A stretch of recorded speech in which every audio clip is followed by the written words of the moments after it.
En esta clase vamos a hablar sobre dilatación superficial y si alcanzamos dilatación volumétrica. La idea es más o menos la misma a la que vimos la clase pasada en dilatación lineal, solamente que iremos agregando poco a poco más dimensiones.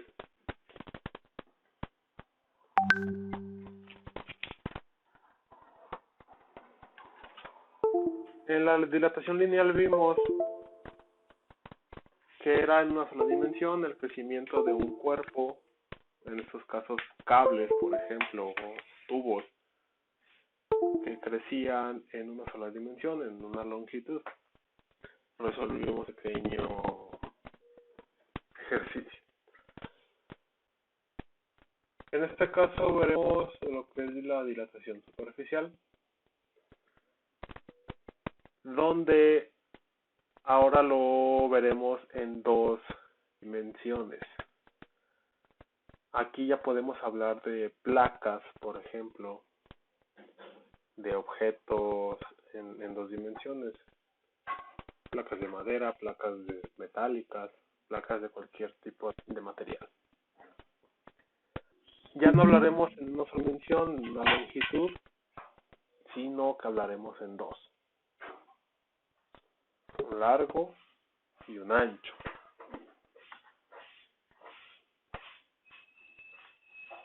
Así como teníamos en la dilatación lineal una delta L para un largo, por ejemplo, aquí ya agregaremos una delta W, ya un ancho, una segunda dimensión.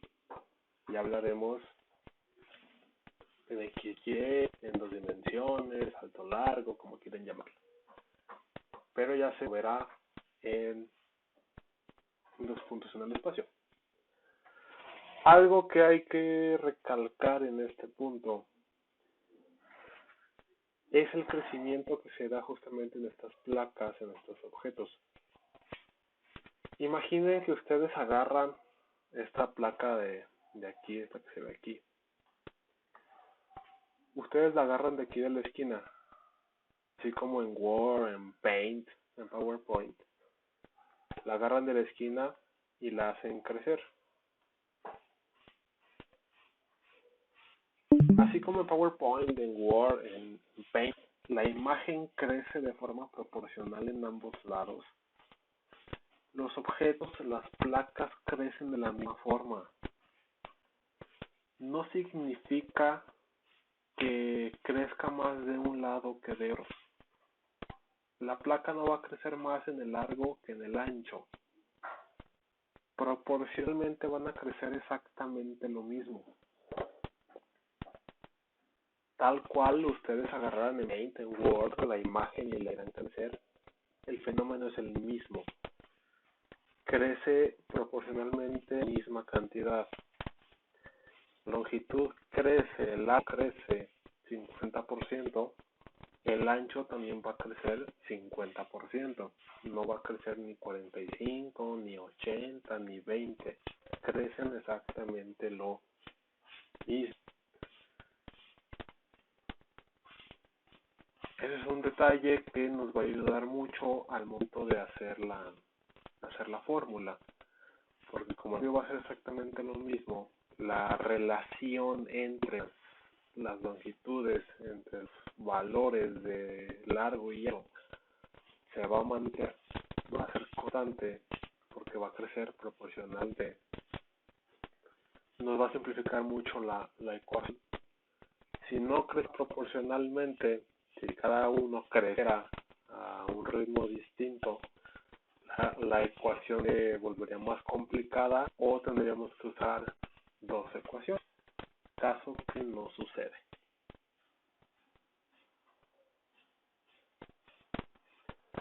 Tenemos aquí un ejemplo. Esta es una placa, si se fijan tiene un agujero en la parte central. Del lado izquierdo tenemos la placa en un estado inicial. Del lado derecho tenemos ya después de esto fenómeno de dilatación. La pieza va a crecer, como les comento, como una imagen, la cual de forma proporcional.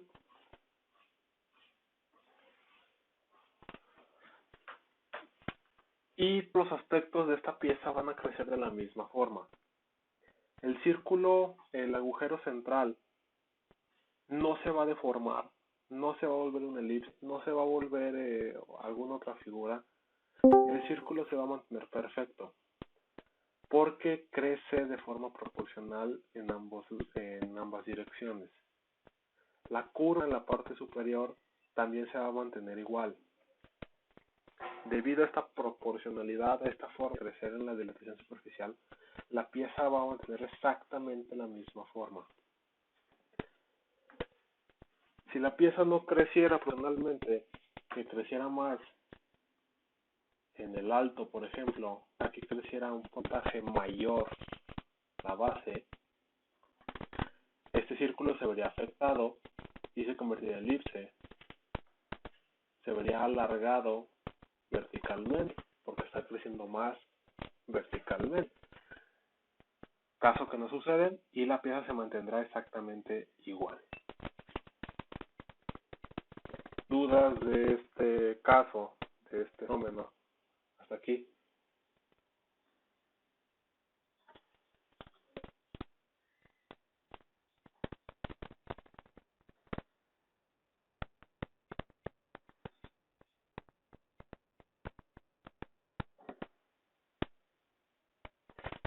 Ahí está.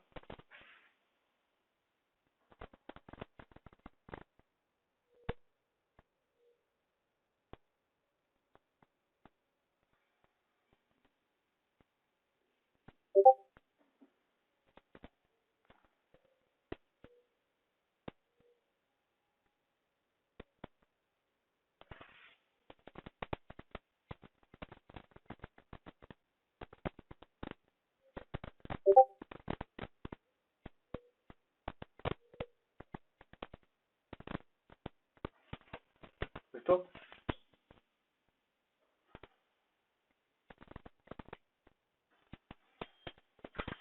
Ok. Ahora, la ecuación de la dilatación lineal, superficial, perdón, hay un error. Aquí es superficial.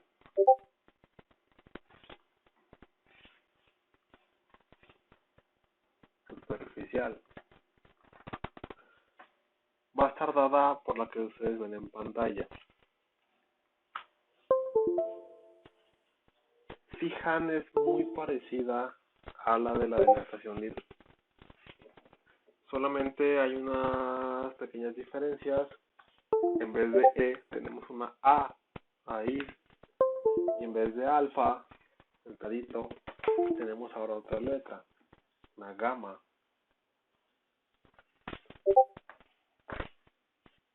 ¿Qué significa esto?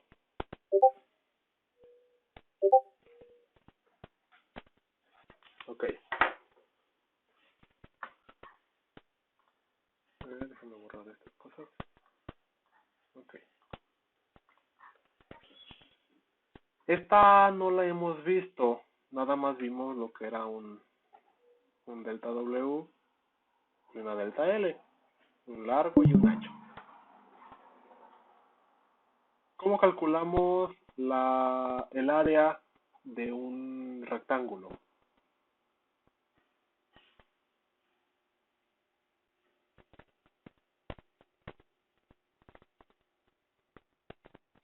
Sí, base por altura. Entonces, si el área de un rectángulo es una base por una altura, y estamos hablando principalmente de placas que son rectangulares, si yo multiplico esta delta W por esta delta L, una es base y la otra es altura. Base, altura, como viene en la imagen de acá arriba. L es base, W es altura. Entonces, si yo multiplico estas dos, como resultado, ¿qué voy a obtener? un área, pero como estoy multiplicando diferencias, entonces obtendré una delta A, que es esta.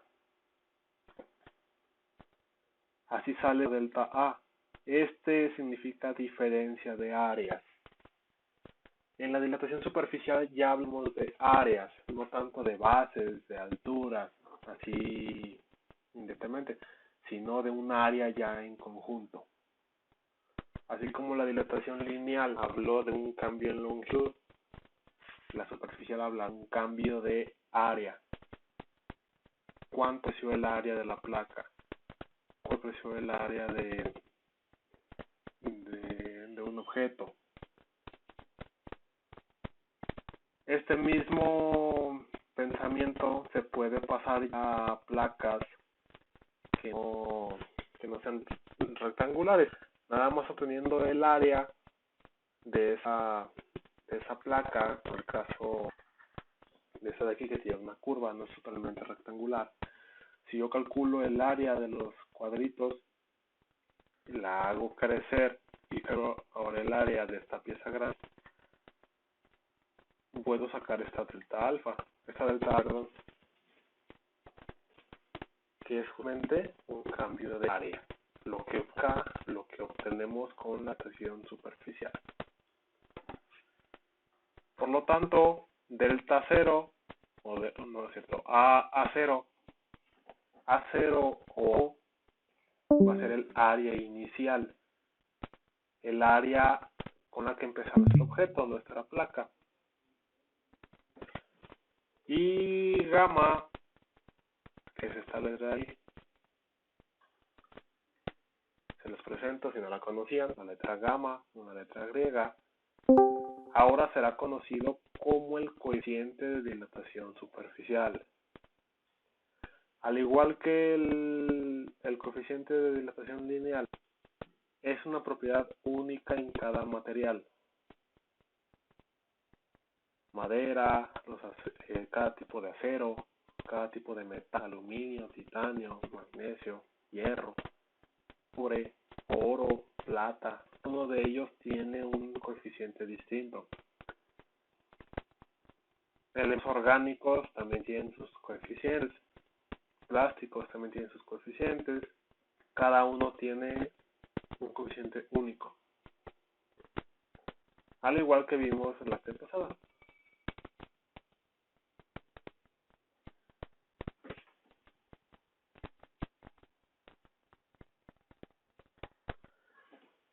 Ventaja de nosotros, el coeficiente de dilatación superficial va a ser el doble del coeficiente de dilatación lineal.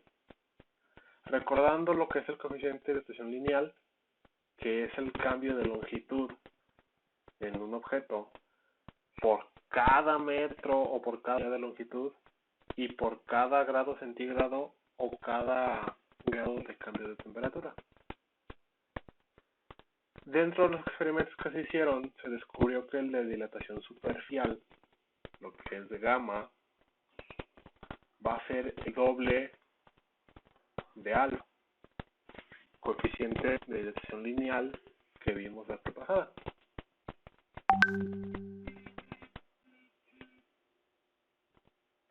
También lo pueden, más bien gamma, lo pueden calcular con esta fórmula de acá, si no lo tuvieran, donde relacionamos las longitudes, las temperaturas. Pero por fortuna ya existen tabs en internet, en libros, en los coeficientes de dilatación lineal que vimos en la clase pasada.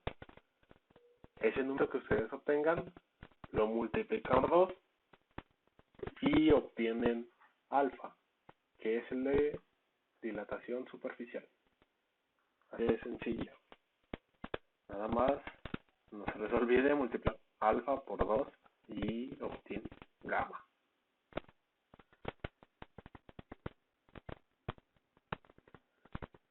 Las unidades las mismas que alfa, el coeficiente lineal, 1 sobre grados centígrados en este caso. 1 sobre 1 unidad demasiada temperatura.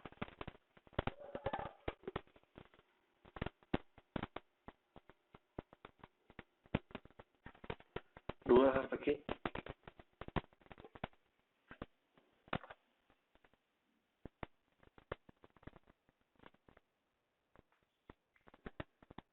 Bueno,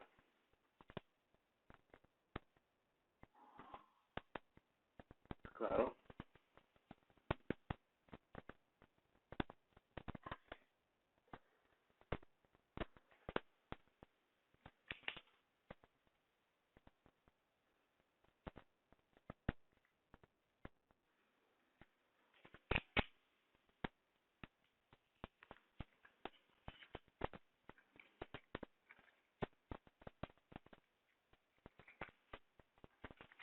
Nada. Vamos a ver el ejemplo de arriba. Tenemos un disco de latón. El latón es una aleación, para quienes no lo conozcan. Una aleación que lleva bronce, lleva otro tipo de metales.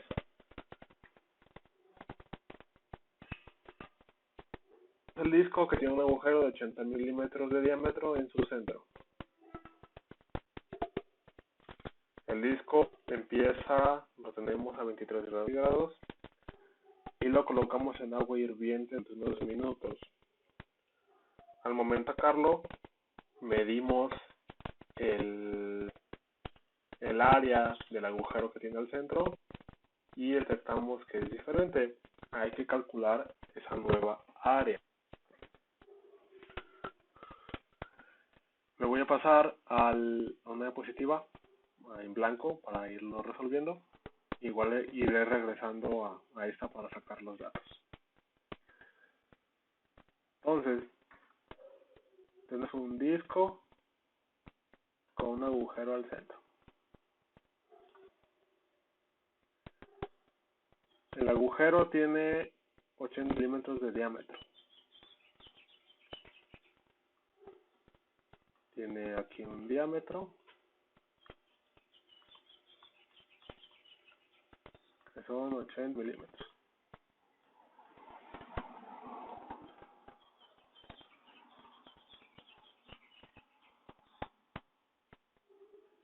Nos dice que tiene 23 grados centígrados, que es la temperatura inicial.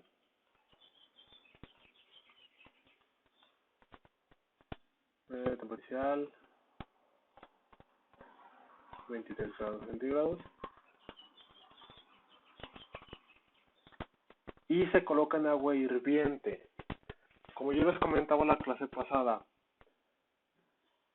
aquí el problema no nos entrega un número, un valor de una temperatura final, pero nos dice que se coloca en agua hirviente. ¿A qué temperatura hierve el agua? A 100 grados centígrados. Si colocamos el disco en agua hirviendo, que se encuentra a 100 grados centígrados, como paréntesis cultural, el agua hirviendo jamás de los jamases, nunca va a superar los 100 grados. Por más calor que le metan ustedes al agua, esta jamás va a ir más allá de los 100 grados. Ese va a ser su tope, va a ser el límite.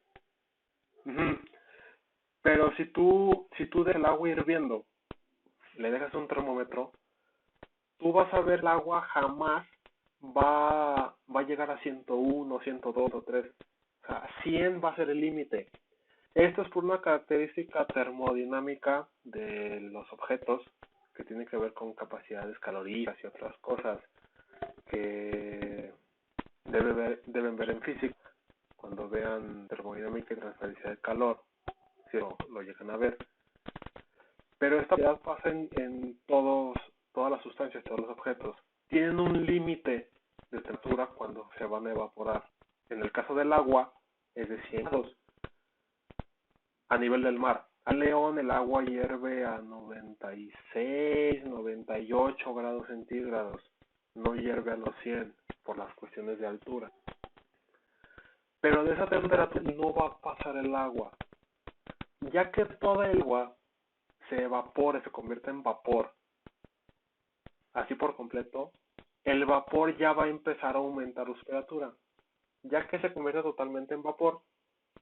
Ahora sí ya va a empezar a subir 101, 102, 304 y así hasta donde llegue. Entonces, siempre que ustedes vean que una placa en ese tipo de problemas se coloca en agua hirviente, podemos suponer que la temperatura a la que se va a encontrar son los 100 grados, porque no puede ir más allá. El agua hierve a 100 grados y no puede aumentar su temperatura. Es simple, por las características termodinámicas de los objetos, de la naturaleza más bien. Y también por lo que yo comentaba la vez pasada del el equilibrio entre temperaturas que nos dice la termodinámica, la temperatura se tiene que igualar entre el disco y el agua. Como mantenemos el agua hirviendo, el disco se tiene que acomodar a esa temperatura y va a llegar a los 100 grados centígrados. Entonces la temperatura final son 100. Temperatura a la cual hierve el agua.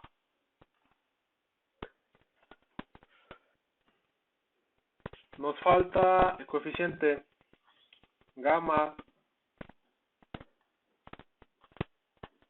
es igual a 2 veces alfa. Y alfa hay que buscarlo en una tablita. Vamos a la tablita. Alfa. ¿Qué material es? Son. Su coeficiente de dilatación lineal en grados centígrados es 1.8 por 10 a la menos 5.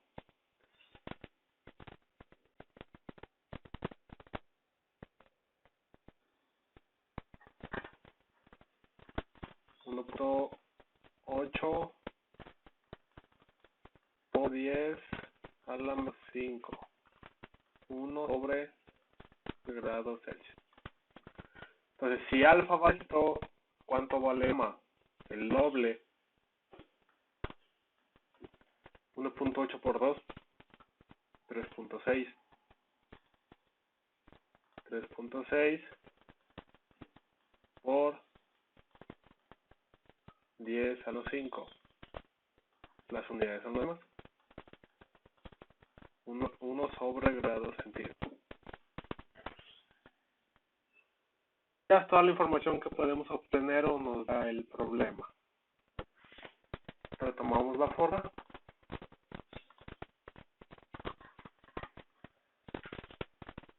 Delta alfa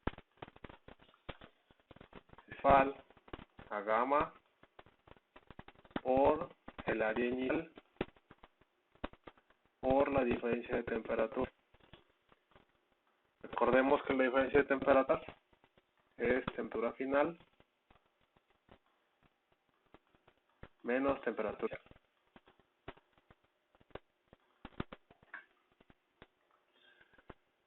Pero hay ese alfa. Área inicial no la tenemos. No tenemos a cero. Contamos con el diámetro. ¿Cómo se calcula el área de un círculo? Duda.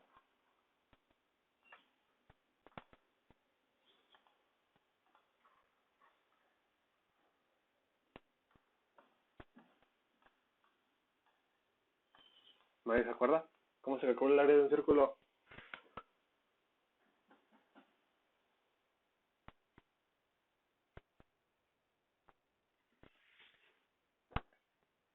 Exactamente. Pi por radio al cuadrado.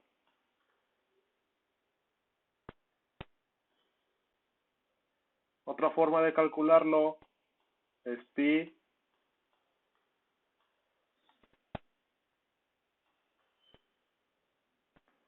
por diámetro entre 4. pi por diámetro al cuadrado. Sí. Pi por diámetro al cuadrado entre 4. También es otra forma de calcularlo. Podemos usar esta para acá para calcular el área inicial. El área inicial es igual a pi por 80 milímetros al cuadrado entre 4.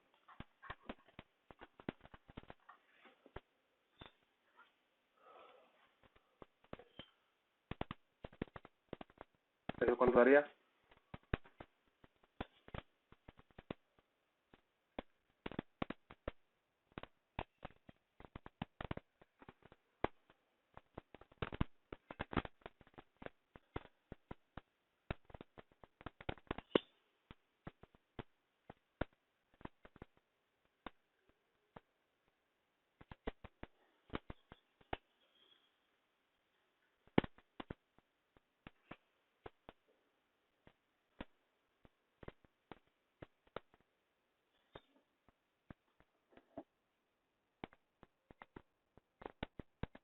¿40?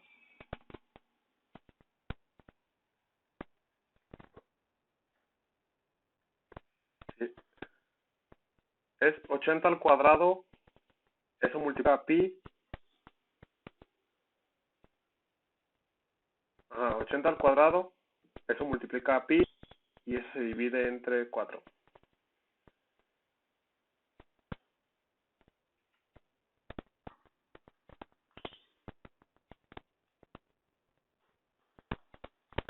$5026.54 milímetros cuadrados. Ese es el área inicial. Gamma ya lo tenemos, temperatura final inicial ya lo tenemos. Ya podemos solucionar este problema. Delta A va a ser igual a gamma por la fórmula 3.6. Ya empezamos a meter los datos.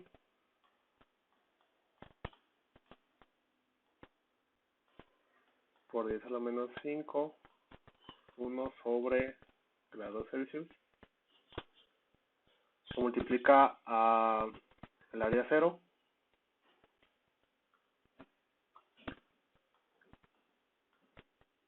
$5026.54 milímetros cuadrados por la diferencia de temperaturas, que es final menos la inicial. La final es 100, la inicial es 23, la diferencia son 77. A 100 le resté 23, me da 77, que es la diferencia, y me da esto.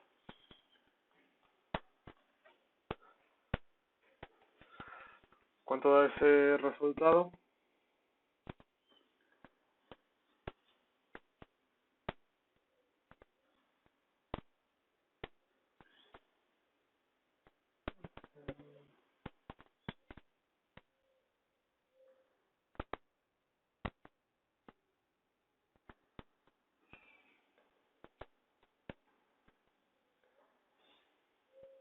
Voy. 3.6.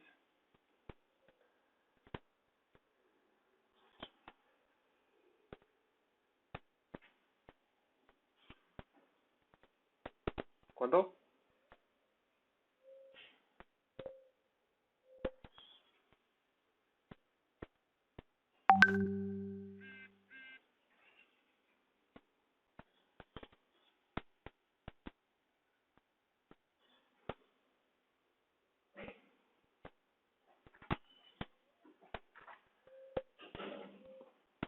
Les da 13.9.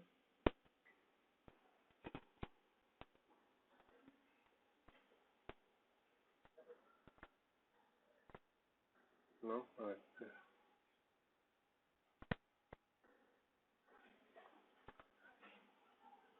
1,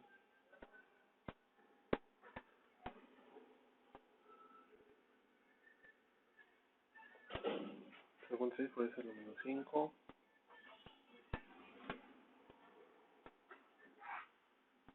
por 5026.54 por 77.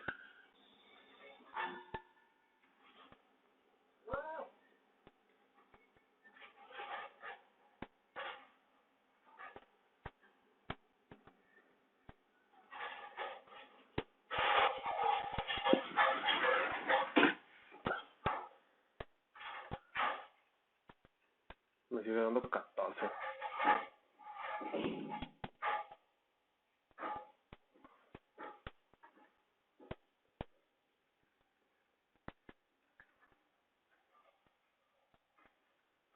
Sí, 14.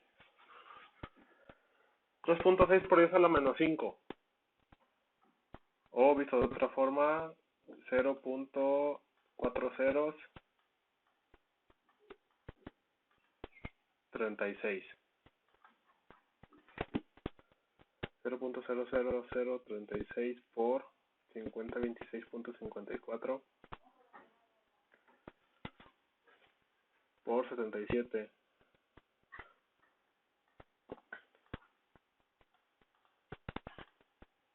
13.93 milímetros cuadrados. ¿Alguien más le da eso?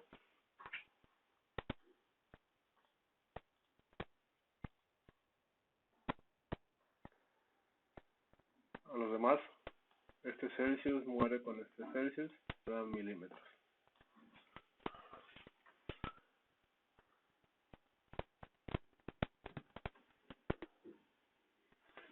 Si ese es el resultado de delta A, el cambio de áreas es de 13.93 milímetros cuadrados. Recordemos que la dilatación térmica, el cambio no va mucho, no va a quedar así 2 metros ni nada. No es muy exagerado. Pequeño sí en comparación a las medidas que tenemos, sin embargo existe. Si el cambio en el área entonces es 13.93, el área final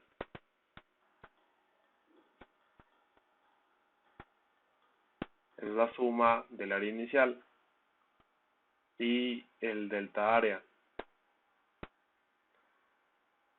26.54, 13.93.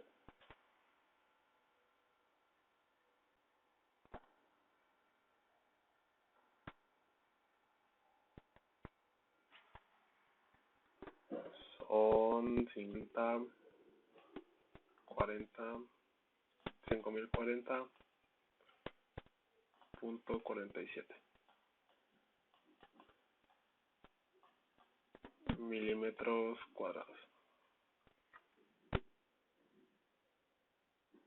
Ese sería el área final del agujero del disco después de tenerlo un tiempo en agua hirviendo.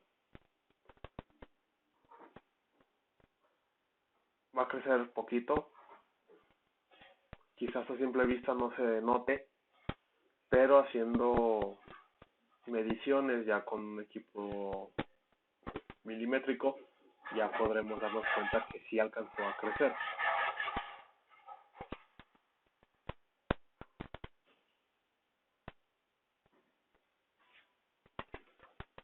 ¿Dudas hasta aquí? ¿Dónde? Sí, este es lo que nos pide el problema, el área final del agujero, que es este. Aquí terminaríamos. Si se fijan, es muy sencillo, es como el pasado, el de lineal. Nada más hay que tomar la consideración que es área y que gamma es el coeficiente de dilatación lineal por 2, es el doble. Lo demás es prácticamente lo mismo, es el mismo procedimiento. Se fijan ya prácticamente en cálculos sencillos y sustituir datos y listo. ¿Dudas hasta aquí?